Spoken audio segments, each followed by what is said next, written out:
The motherfucker Mr. Ballin video, man. Come one, come all, most fucked up circus act on camera. Oh shit, that mean we got some footage to go with this shit. I ain't never heard this story, so nothing about no circus. I ain't never been to no motherfucking circus. I don't play around with clowns too much. Even as an adult, I don't play around with damn. Y'all know the fuck I'm talking about. Let's go ahead and get started on the video.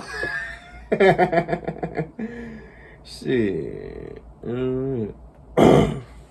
Fuck. Y'all know the fuck. The grand finale. On September 12th, 1916, residents of the little mining town called Kingsport, Tennessee, left their homes and packed the main street. Because on this day, a traveling circus called Sparks' World Famous Shows was coming to town. The performers in this traveling circus were going to put on a big parade and then end it with a traditional circus act. This was going to be the most exciting and biggest event that had ever happened in Kingsport. Kingsport was not an affluent place. Most people lived in tents instead of homes, and many of the roads were mud. And so they were really desperate for something fun and exciting to happen. By around noon, all the residents who were lining the main street began hearing the sound of music off in the distance. And then from around the corner came clowns who were banging cymbals and blowing on kazoos. And then there were acrobats and dogs painted different colors. And there were men juggling and walking on stilts and walking upside down. There were horses and lions and trained sea lions. I mean, this parade was a total spectacle,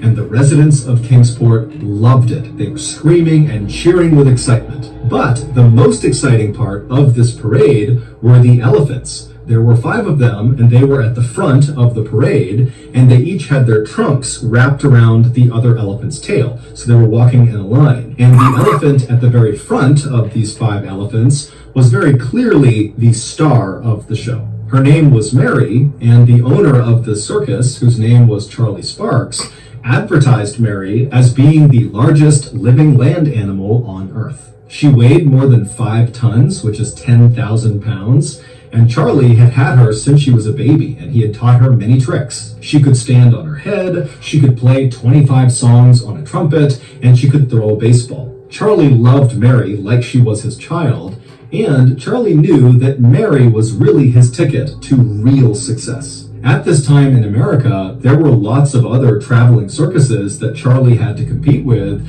and generally speaking, Charlie's circus was on the smaller side. And so this was frustrating for Charlie because he was always trying to find new ways to grow his circus and make it fun and enjoyable, but a lot of his efforts didn't really work out. However, he at least had Mary, who always seemed to... Well, a lot of niggas fuck up too.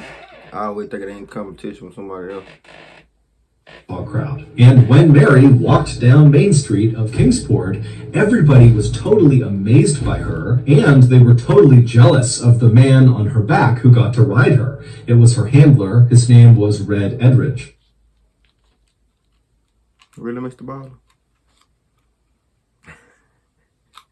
When the parade finally came to an end, and Charlie was getting ready to shift the entire performance from parade to traditional circus act, Red, Mary's handler, took Mary and led her over to a nearby pond to let her get a drink of water. Red, who was 38 years old, was new to elephant handling. In fact, Charlie had hired him just a day earlier when Charlie's show had passed through Virginia, where Red was working as a janitor. Animal handlers in Charlie's show were all trained to treat the animals gently, especially Mary. But Red was a grouchy person who was a very skinny guy with bright red hair, and he had been teased for much of his life, which had kind of made him a mean person. And so as he and Mary are walking over to this pond, Mary saw a watermelon on the ground and stopped to eat it.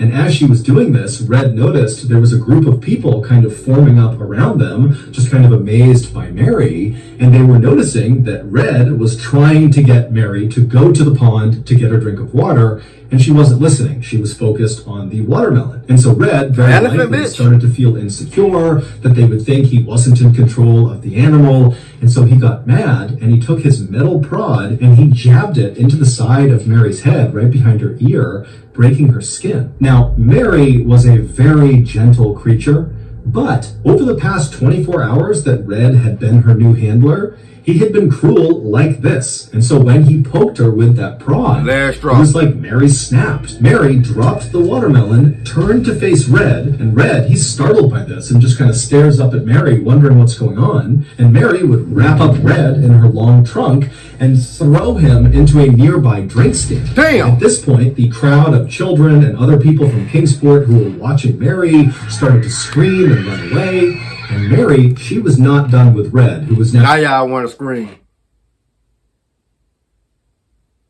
This man just sat up here and hit that elephant in the back of that. Imagine getting hit in the back of your head with a knife. And then your shit come open bling. You want to snap either? Now y'all want to scream. Groaning and rolling over onto his back. Mary walked over to Red, and then she got up on her hind legs and came crashing down directly, all 10,000 pounds of her, onto Red's skull, killing him. That nigga was dead. That's just like, is that just like a car? Do a car weigh that much? That's just like a car coming like a car, full door. Let's say you're working in a mechanic shop. Then the car just come down crashing on you. That's just like a car coming down on you. Specifically a damn semi-truck. It's like a semi-truck falling down on you. That's what? God damn.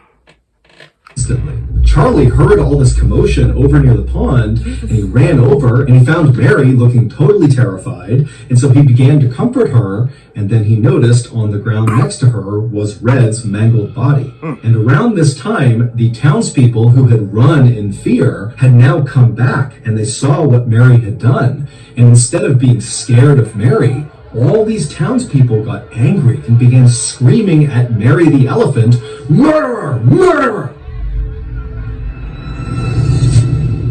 They just pick up the pieces of their shattered lives all on their own. This is why we started the past year on our studio Heroes of Violent Crime. Support Mr. Ballen, again. But like I just said, man, how they gonna scream murderer, murderer? Man, that nigga really was abusing the fucking elephant. That's crazy. This was, of course, a worst-case scenario for Charlie, just from a business perspective, because Mary was the star of his show, and she had just very publicly killed her handler. In the hours after Red's death, news of murderous Mary began spreading around town and to other towns nearby, and before long there was a mob of people trying to kill Mary who had to be held back, and then also the sheriff of Kingsport at some point came up to Mary and fired his gun at her, but Mary was so big and her skin was so tough, the bullets did not penetrate. Also, within hours of Red being killed, the town that Charlie and his circus were supposed to go to next sent word that they were not allowed to come if Mary was going to be with them. Charlie knew that at this point, even though Mary had been the star of his show, that if he didn't get rid of her, he would be out of business. He'd be financially ruined. However, he loved Mary. She was his oldest and most loyal partner, and he couldn't imagine giving her up. But Charlie was also very ambitious, and he had a whole crew of people in his circus that depended on doing these shows to make a living. And so, on the night of Red's death, Charlie would lay awake all night just thinking about what he was going to do. And by early the next morning, Charlie had come up with a plan.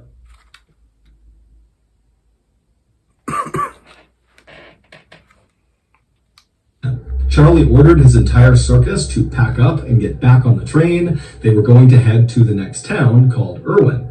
And Charlie said, once they got there, they would put on a show that no one in the world had ever seen before. Sparks' world-famous shows arrived in Irwin at about 10 a.m. that day, and immediately all the performers began setting up for this big show, which again would start with a parade, followed by a circus act, and then a grand finale. Now, Irwin was already packed by the time the circus actually arrived, because news of what Charlie had planned for this grand finale had reached Irwin and the surrounding towns, and so everybody had flooded this town to see it. At midday, Charlie's team was ready, and they began the parade, but Mary was not a part of the parade. Instead, she was chained up inside of the main circus area where the circus act would take place after the parade ended. And when the parade ended, it put on the circus act right around Mary, but Mary was not unchained. She was left in the middle of the circus, just kind of standing there, not sure what to do. She kind of swayed around with the music and trumpeted a few times,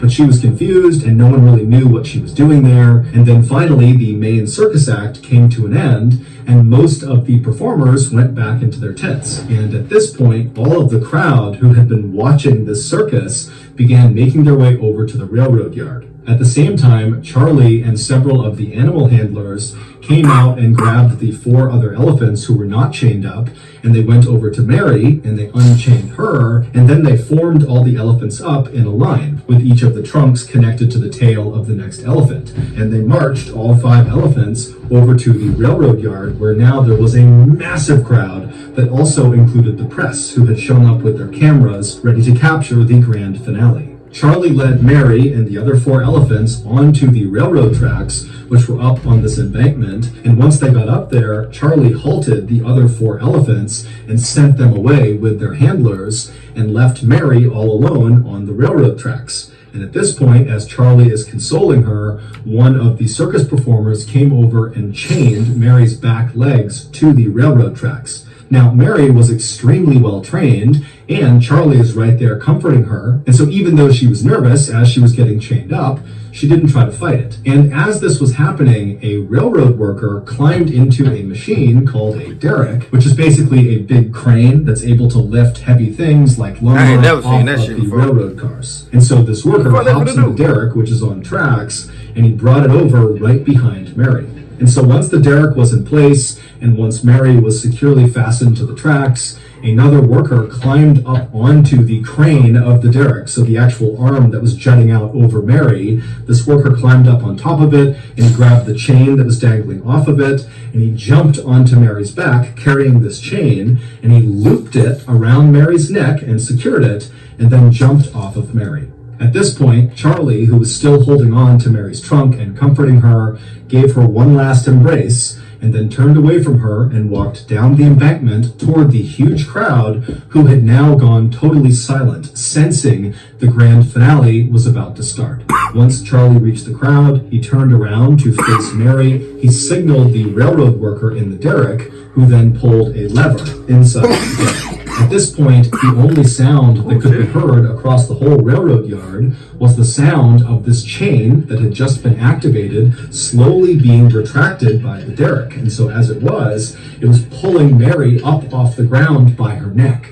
And so as it tightened around Mary's neck, and she realized she couldn't go anywhere because she's anchored to the tracks by her back legs, she began to panic, and she kept looking over at Charlie and trumpeting, trying to get someone to help her, but no help came. And eventually the derrick tightened so much that it lifted Mary's front legs off the ground, and her back legs were still on the ground. And so with one last look over at Charlie, she let out a trumpeting call, and then her back legs left the ground, and she went silent. And she was hung there until she died.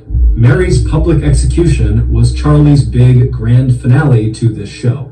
He had killed off this murderous elephant in an effort to appease the masses and save his circus business. And it did work. His circus continued to grow for a number of years. I mean, lots of people were interested in coming to see whatever he was doing because of the infamy around Mary. But after killing Mary, Charlie was never the same. He would actually retire early and then die in 1944. Today, Erwin, Tennessee is still known as the town that hung the elephant. These niggas hung an elephant, cuz. So, that's gonna do it. I ain't no motherfucking way. How the fuck? Hold on. How the fuck dude ass hit the elephant? If dude went and hit the elephant from the get-go, the elephant wouldn't snap. Point blank. And then y'all hang the elephant? It's crazy. I ain't never heard this crazy ass story. Mr. Ballen, my motherfucking miss, man. On this beautiful Sunday, man. Hopefully y'all having a good Sunday. If this y'all first time watching, hit that notification bell, hit that subscribe button, man. Let's ride, man. See y'all motherfuckers on the next video, man. Let's ride.